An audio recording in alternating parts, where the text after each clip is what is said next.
নমস্কাৰ। আজিৰ এই ভিডিঅ'টো জানো হওক কন্যা ৰাশিৰ ব্যক্তিসকলৰ বাবে জানুৱাৰী মাহটো কেনেকুৱা যাব।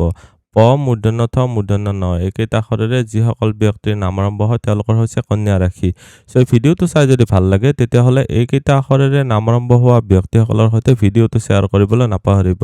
প্ৰথমতে আমি জানিম স্বাস্থ্যৰ ক্ষেত্ৰত আপোনালোকৰ ৰাশিৰ মালিক হৈছে বুধ গ্ৰহটো 17 তাৰিখলৈকে ইয়াতে আছে। তাৰপিছত বুধ গ্ৰহটো মিত্ৰ ৰাশিস্থ হ'ব 17 তাৰিখৰ পিছৰ সময়ছোৱা স্বাস্থ্যজনিত ক্ষেত্ৰত বহুতখিনি আৰু বেছি ভাল দেখা গৈছে।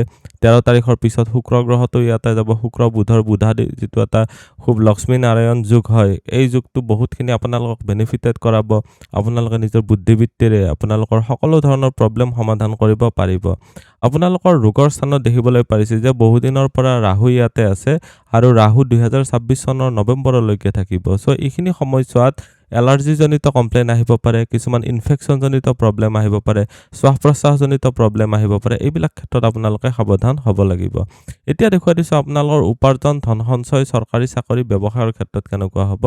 আপোনালোকৰ কাৰণে উপাৰ্জনৰ ঘৰৰ মালিক হৈছে চন্দ্ৰ গ্ৰহটো। উপাৰ্জনৰ ঘৰত কোনো গ্ৰহৰ গোটেইটো মাহেই দৃষ্টি নাই, কিন্তু ইয়াতে দেখিবলৈ পাৰিব যে 13 তাৰিখৰ পিছত শুক্ৰ গ্ৰহটোৰ দৃষ্টি আহিব, 17 তাৰিখৰ পিছত মংগল আৰু বুধ এই দুটা গ্ৰহৰে দৃষ্টি আহিব, 14 তাৰিখৰ পিছত ৰবিৰো আপোনালোকৰ ইয়াৰ পৰা দৃষ্টি আহিব।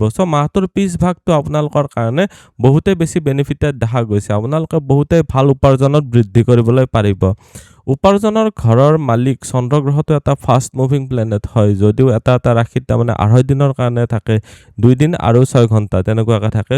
আপোনালোকৰ কাৰণে ইনকামৰ যিটো পথ হয় খুব ফ্লাকচুৱেটিং হয়। আপোনালোকৰ ইনকাম চ'ৰ্চ সঘনে সঘনে চেঞ্জেছ হ'ব পাৰে, তাৰ প্ৰতি ৰেডি ৰাখি থাকিব। আপোনালোকৰ ছেভিংছৰ যিটো ঘৰ হয়, ছেভিংছৰ ঘৰৰ মালিক হৈছে শুক্ৰ গ্ৰহটো। ছেভিংছ বা আপোনালোকৰ প্ৰপাৰ্টিৰো হয় এইটো স্থান, পৈতৃক সম্পত্তি এইবিলাক ক্ষেত্ৰত চোৱা যায়। আপোনালোকৰ শুক্ৰ গ্ৰহটো যিহেতু 70 স্থানস্থ হৈ আছে 13 তাৰিখলৈকে, এইটো বৰ বহুত বেছি বেয়া বুলি ক'ব নোৱাৰি, কিন্তু আপোনালোকৰ ছেভিংছ মেইনটেইন কৰোঁতে, এইখিনি সময়ছোৱাত প্ৰপাৰ্টি মেইনটেইন কৰোঁতে অলপ কনফ্লিক্ট হ'ব পাৰে। আপোনালোকৰ মাটি বাৰী ৰিলেটেড কাজিয়া হ'ব পাৰে, কাৰণ ইয়াতে শনিৰো দৃষ্টি আহি আছে, ইয়াতে কেতুৰো দৃষ্টি আহি আছে। আপোনালোকৰ মাহটোৰ 13 তাৰিখলৈকে আপোনালোকৰ কাৰণে অলপ বেছি প্ৰব্লেমেটিক দেখা গৈছে। তাৰ পিছৰ সময়ছোৱা আপোনালোকে নিশ্চয় বেনিফিটেড হ'ব পাৰিব। আপোনালোকৰ বুধ গ্ৰহটোৰ স্থিতি যেতিয়া বুদ্ধি স্থানত যাব, আপোনালোকে সকলো ধৰণৰ প্ৰব্লেমৰ সমাধান উলিয়াই ল'ব পাৰিব। চাকৰি বাকৰিৰ ক্ষেত্ৰত কম্পিটিটিভ এক্সাম পাছ কৰাৰ ক্ষেত্ৰত ভাল দেখা গৈছে। ৰাহুৰ দৃষ্টিও আহি আছে কৰ্মস্থানত, বৃহস্পতি আছে কৰ্মস্থানত, আপোনালোকৰ ৰাহু আছে ছাৰ্ভিচৰ ঘৰত। ছাৰ্ভিচৰ ক্ষেত্ৰত আপোনালোকৰ কৰ্মস্থানত মানে আপোনালোকৰ পদোন্নতি হ'ব পাৰে, বা আপোনালোকৰ কম্পিটিটিভ এক্সাম পাছ কৰি নতুনকৈ কৰ্মপ্ৰাপ্তিও হ'ব পাৰে। এইখিনি সময়ছোৱাত বিশেষকৈ টিচিং লাইন বা বেংকিং ছেক্টৰৰ চাকৰিৰ ক্ষেত্ৰত বহুত ভাল দেখা গৈছে। মই বাৰু গোটেইবিলাক বিভাগে কৈ দিছোঁ। শিক্ষকতা, পুৰোহিত, ন্যায়ালয় ৰিলেটেড কাম, টকা পইচাৰ য'ত লেনদেন হয়, মেনেজাৰ, এছিষ্টেণ্ট, সূতৰ ব্যৱসায়, ফল তৰকাৰী ব্যৱসায়, পণ্ডিত, ৰাজনীতিক, মনোবিজ্ঞানী, মানৱ উন্নয়ন এইবিলাক ক্ষেত্ৰত ভাল দেখা গৈছে। চাৰ্টাৰ্ড একাউণ্টেণ্ট, কম্পিউটাৰ ৰিলেটেড কাম এইবিলাক ক্ষেত্ৰতো আপোনালোকৰ ভাল দেখা গৈছে।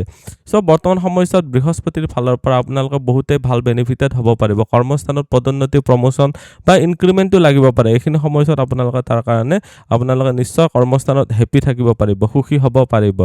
ভাগ্যস্থানলৈ যোৱাৰ আগতে মই ব্যৱসায়ৰ ঘৰতো কৈ দিছোঁ যে ব্যৱসায়ৰ ঘৰত আপোনালোকৰ শনি গ্ৰহটোৰ স্থিতি আছে। শনি গ্ৰহটো হৈছে বুদ্ধিস্থান, লগতে এটা ছাৰ্ভিচ বা সংঘৰ্ষৰ ঘৰৰ মালিক হয়। শনিৰ দৃষ্টি আপোনালোকৰ ৰাশিত থকাৰ কাৰণে কিছুমান বিষজনিত প্ৰব্লেমে এইখিনি সময়ছোৱাত প্ৰব্লেম দিব পাৰে। কঁকালৰ বিষ হ'ব পাৰে, আঁঠুৰ বিষ হ'ব পাৰে। এইখিনি ক্ষেত্ৰত আপোনালোকে খুব সাৱধান হ'ব লাগিব। ব্যৱসায়ৰ ক্ষেত্ৰত আপোনালোকে যদি কনষ্ট্ৰাকশ্যন ৰিলেটেড বস্তুৰ ব্যৱসায় কৰি আছে, শিল, বালি, ইটা, চিমেণ্ট, ফাৰ্নিচাৰ এইবিলাক যদি ব্যৱসায় কৰি আছে, আপোনালোকৰ কাৰণে যথেষ্ট ভাল। অইল ছেক্টৰ বা পেট্ৰল পাম্প আছে, আপোনালোকে যদি মদৰ ব্যৱসায় কৰি আছে বা ৱাইন শ্বপ আছে, এইবিলাক ক্ষেত্ৰতো আপোনালোকৰ কাৰণে ভাল দেখা গৈছে। এতিয়া দেখুৱাই দিছোঁ আপোনালোকৰ ভাগ্য পিতা, ধৰ্ম বা গুৰুজনাৰ ক্ষেত্ৰত কেনেকুৱা হ'ব। আপোনালোকৰ কাৰণে ভাগ্যস্থানৰ মালিক হৈছে শুক্ৰ গ্ৰহটো। প্ৰথমতে কেন্দ্ৰ ভাৱত আছে, 13 তাৰিখৰ পিছত শুক্ৰ গ্ৰহটো ত্ৰিকোণ ভাৱত যাব, মিত্ৰ ৰাশিস্থ হ'ব। মাহটোৰ পিছভাগটো আৰু বেছি ভাল, তাৰ আগৰ সময়ছোৱা ভাল, কাৰণ শুক্ৰ গ্ৰহটো এটা কেছ ফ্ল'ৰ কাৰক হৈ কিনে আপোনালোকৰ ভাগ্যস্থানৰ মালিক হয়, আপোনালোকৰ ধনস্থানৰ মালিক হয়। আপোনালোকৰ কৰ্মস্থানত যিহেতু দৃষ্টি দি আছে, মাহটোৰ প্ৰথম ভাগটো 13 তাৰিখলৈকে কৰ্মপ্ৰাপ্তিৰ ক্ষেত্ৰত বহুত বেছি ভাল দেখা গৈছে। এইখিনি সময়ছোৱাত নতুনকৈ কৰ্মপ্ৰাপ্তি হ'ব পাৰে। আপোনালোকৰ কাৰণে এইটো এটা ভাল যুগ। এতিয়া দেখুৱাই দিছোঁ আপোনালোকৰ ভাগ্য পিতা, ধৰ্ম বা গুৰুজনাৰ ক্ষেত্ৰত কেনেকুৱা হ'ব। ভাগ্যস্থানৰ মালিক আকৌ ক'লোঁ যে শুক্ৰ গ্ৰহটোৱে আপোনালোকক ছাপোৰ্ট দিব, আপোনালোকৰ পিতাৰ ফালৰ পৰা ছাপোৰ্ট আনিব, আপোনালোকৰ গুৰুজনৰ ফালৰ পৰা ছাপোৰ্ট আনিব। কিন্তু শনিৰো দৃষ্টি আছে আপোনালোকৰ ভাগ্যস্থানত, সেইকাৰণে আপোনালোকে এইখিনি সময়ছোৱাত আপোনালোকৰ নিজৰ যিটো কৰ্ম খুব নিয়াৰিকৈ কৰিব পাৰিব লাগিব। সময় বেছিকৈ দিব পাৰিলে আপোনালোকৰ কাৰণে ভাল হ'ব। কৰ্মিক ক্ষেত্ৰতো ভাল দেখা গৈছে। কেতু আপোনালোকৰ মুখ্য ত্ৰিকোণত আছে। মাহটোৰ পিছভাগৰ পৰা আপোনালোকৰ কাৰণে আৰু অলপ বেছি ভাল দেখা গৈছে। এতিয়া দেখুৱাই দিছোঁ আপোনালোকৰ প্ৰেম প্ৰসংগ বা বৈবাহিক জীৱনৰ ক্ষেত্ৰত। প্ৰেম প্ৰসংগৰ স্থানৰ শনি গ্ৰহটো মালিক হৈ কিনে যিহেতু আপোনালোকৰ ইয়াত অলপ দুৰ্বল স্থিতি বাৰু শনি গ্ৰহটো নিচাভিলাষী হৈ আছে।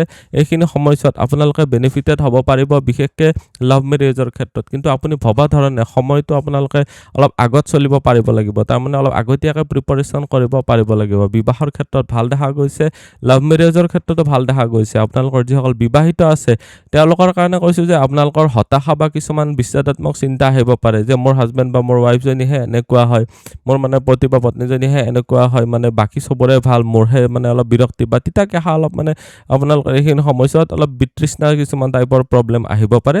চ' আপোনালোকে ধৈৰ্য ধৰিব লাগিব, ৰিলেশ্যনশ্বিপটো ভালদৰে চলাবলৈ চেষ্টাও কৰিব লাগিব। এতিয়া দেখুৱাই দিছোঁ সাধন শিক্ষা আৰু উচ্চ শিক্ষাৰ ক্ষেত্ৰত বৃহস্পতি সাধন শিক্ষাৰ ঘৰৰ মালিক হৈ গোটেইটো মাহ যিহেতু ইয়াতে দৃষ্টি দি থাকিব, এইটো এটা অতিশয় ভাল স্থিতি, বহুতেই ভাল। ইয়াতে মংগল, ৰবি, বুধ ইয়াৰ স্থিতিৰ কাৰণেও, শুক্ৰৰ স্থিতিৰ কাৰণেও বৰ্তমান সময়ছোৱাত সাধন শিক্ষাৰ ক্ষেত্ৰত ক্লাছ 5ৰ পৰা ক্লাছ 12লৈকে আপোনালোকৰ গোটেইটো মাহেই ভাল। তথাপিও আগভাগটো আৰু অলপ বেছি ভাল দেখা গৈছে। কেতুৰ দৃষ্টিও আপোনালোকৰ ইয়াতে আহি আছে। চ' আপোনালোকক পাৰিলে এটা টাইম টেবুল মেইনটেইন কৰিব, এইটো আপোনালোকৰ কাৰণে খুবেই বেনিফিচিয়েল হ'ব। উচ্চ শিক্ষাৰ যিটো স্থান হয়, উচ্চ শিক্ষাৰ স্থানৰ মালিক হৈছে আপোনালোকৰ কাৰণে আপোনালোকৰ শনি গ্ৰহটো কেন্দ্ৰভৱস্থ হৈ বৃহস্পতি ৰাশিত গৈছে। ঘৰৰ পৰা দূৰত যায় আপোনালোকৰ পঢ়া শুনাৰ ক্ষেত্ৰত আপোনালোকে দূৰত যাই থাকি ল'বলগীয়াত পৰিব পাৰে। চ' তাৰ প্ৰতি অলপ ৰেডি থাকিব। পঢ়া শুনাৰ ক্ষেত্ৰত উচ্চ শিক্ষাৰ ক্ষেত্ৰত ঠিক ঠাক চলি যাব। সাধন শিক্ষাৰ ক্ষেত্ৰত বহুত বেছি ভাল চলি আছে। আজিৰ এই ভিডিঅ'টোত আমি জানিলোঁ কন্যা ৰাশিৰ ব্যক্তিসকলৰ বাবে জানুৱাৰী মাহটো কেনেকুৱা যাব। ভিডিঅ'টো চাই কেনেকুৱা লাগিলে কমেণ্টত নিশ্চয় জনাব। আপুনিও যদি আপোনাৰ বিষয়ে জানিব বিচাৰে তেতিয়াহ'লে হোৱাটছএপত কণ্টেক্ট কৰিব পাৰে। ধন্যবাদ। এইটো ভিডিঅ'ত আগবঢ়োৱা জ্ঞানখিনিৰ পৰা যদি আনৰো উপকাৰ হ'ব ভাবে তেনেহ'লে বন্ধুবৰ্গ, আত্মীয় স্বজন আৰু চিনাকি মানুহৰ সৈতে শ্বেয়াৰো কৰিব। আপোনালোকে নেক্সট ভিডিঅ' কিহৰ ওপৰত চাব বিচাৰে কমেণ্টত জনাব। ধন্যবাদ।